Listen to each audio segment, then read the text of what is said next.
What's up guys, Coach Highway from GameLeap here, and today we are talking about my favorite support to play, Ana. This video will give you all the basic tools you need in order to start climbing and farming the ranks on her. Before we get started, if you want an even more in-depth look at Ana and other heroes, come check out our website. We post all kinds of high-level content there designed to help you soar in the ranks from the ground up. Come take a look by clicking this link here, and I hope to see you there. So, Ana is absolutely one of the carry supports. However, her carry potential isn't as simple as someone like Zen's, where you can just output a ton of raw damage. Her carry potential comes in the form of her insane healing combined with excellent utility that requires just a tiny bit of timing. We'll cover the cooldowns first and explain a little bit, and then we'll go over her positioning some. Before we get into anything though, the first thing we need to do is configure Ana's scope sensitivity. Since your FOV changes when you scope in, it can cause your sensitivity to feel off in relation to your normal sense. Some people have discovered exactly what the 1-to-1 is to get your sensitivity to be exactly the same, and it comes out to 37.89. So to change your scope sense, let's open up the options menu, and on the right side you'll want to head over to the specific hero section. From here, go ahead and click on Ana and look around until you find the scoped sensitivity ratio. In it, you can put the 37.89 and see if you like the 1-to-1, or just play around until you figure out what does feel comfortable to you.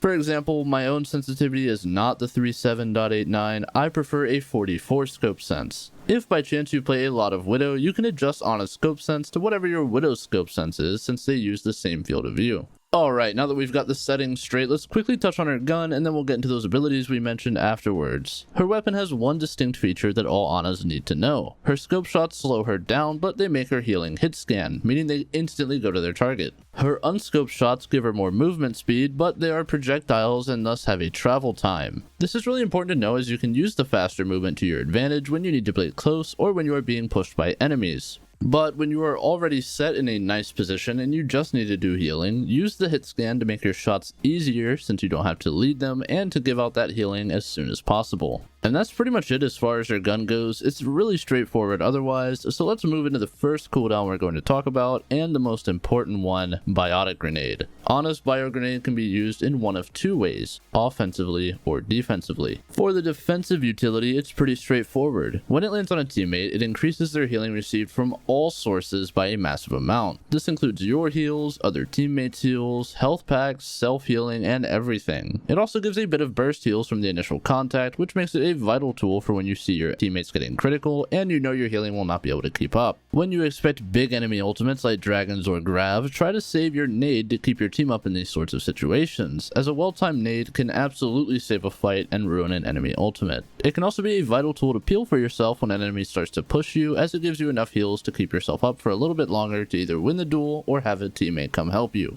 For the offensive use, it can be an excellent push starter. It has the capacity to win a team fight outright so long as your team pushes off of it. When it hits an enemy, it removes all enemy healing and causes them to be suddenly put in a really tough spot. They pretty much are forced to back off due to just how strong healing is in this game. When you try to use it this way, you need to be sure to keep an eye on your team's health and positions. There's no point in hitting a huge 3-man ante if your team is all critical and they can't push off of it, so be sure if you're looking to use it offensively, you pay close attention to the state of your teammates. It can also be used to finish off enemy flankers who try to duel you or who get slept by you. One shot plus her nade deals most of a 200 HP target's health and of course stops them from getting healing, meaning just landing a single additional shot is enough to kill them if they don't immediately decide to just run away from you. The best part about nade is it can do both options at the same time as well, but let me tell you one big trick that if you've watched some other videos I've made, you may have seen before. This trick will help you land pretty much every nade you could possibly need to without having to spend hours studying crazy lineups like we're playing Valorant. When you scope in at mid-range, you can use your ult charge meter to line your crosshair up and see exactly where your nade is going to go. At mid-range, it pretty much will always go right into your ultimate circle at the bottom of your screen, and if you find yourself far away, just make a tiny little adjustment upwards, and that's much easier than having to take a guess when you're hip firing. This trick is so easy, and it never gets any less satisfying or helpful, and it will always leave you feeling like an absolute pro all the time. If you enjoyed that trick, like, be sure to like the video and subscribe for more crazy easy tricks to immediately boost your ranked skills. Moving on to Ana's next important cooldown, we have Sleep Dart. Sleep Dart provides for one of the few true bits of crowd control remaining in the game, and it can be absolutely vital. Of course, this is a helpful tool for peeling divers and flankers off of you in a pinch, but it's also an extremely powerful tool for completely negating big plays by the enemy team. Enemy Genji using Blade, Sleep Dart ruins it. Enemy Reaper looking to ult, Sleep Dart cancels it. Enemy tank getting aggressive with a nano, Sleep Dart ruins it. It's super powerful, but requires a fair bit of patience and awareness to really maximize. The best way to actually get these big value sleep darts is to think proactively and prepare for ults ahead of time. That way you're not always reacting and hoping to just hit a crazy sleep. One of the immediate things I do when I'm playing Ana is look for what enemies I can make big sleep dart plays off of as soon as the game starts, and then pay close attention to them for the rest of the game to try and shut down their ultimates or their plays. And remember, patience is a virtue, but don't let it stop you from occasionally going for a sleep dart play, like putting the enemy tank on the floor for a follow-up anti-grenade, or just general burst damage from your team. Her final ability to talk about is Nanoboost, and it's one of the strongest setup ultimates in the game.